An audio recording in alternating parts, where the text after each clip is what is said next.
എഴുത്തുകാരനെ സംബന്ധിച്ചിടത്തോളം ഏറ്റവും പ്രധാനപ്പെട്ട ഒരു ടൂളാണല്ലോ ഭാഷ, അല്ലെ? അപ്പോൾ ഈ രാഷ്ട്രീയത്തെക്കുറിച്ച് സംസാരിക്കാൻ എങ്ങനെയാണ് പുസ്തകങ്ങളിൽ ഭാഷയെ ഉപയോഗിക്കുന്നത്? ഭാഷയെ ഉപയോഗിച്ച് ഇപ്പം ഈ പർട്ടിക്കുലർ ആയിട്ടുള്ള ഉദാഹരണം പറയുകയാണെങ്കിൽ, അതിൽ വേശ്യ എന്ന് പറയുന്ന വാക്ക് ജനറൽ ന്യൂട്രൽ ആയിട്ടുള്ളൊരു വാക്കാണെന്ന് ഞാൻ എവിടെയും വായിച്ചിട്ടില്ല, എന്നോട് ആരും പറഞ്ഞു തന്നിട്ടില്ല.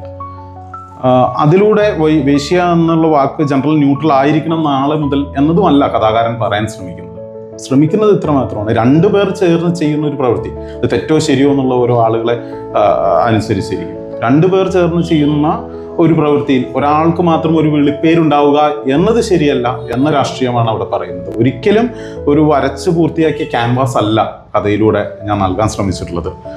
ആർക്കും വരയ്ക്കാൻ ആയിട്ടുള്ളൊരു ക്യാൻവാസ് അവരുടെ ഹൃദയമാണ്. അത് ഉണ്ട്, അതിൻ്റെ ഉള്ളിലേക്ക് വരയ്ക്കാനുള്ള കുറച്ച് ചായങ്ങൾ, നിറങ്ങൾ നൽകുക എന്നുള്ളതാണ്.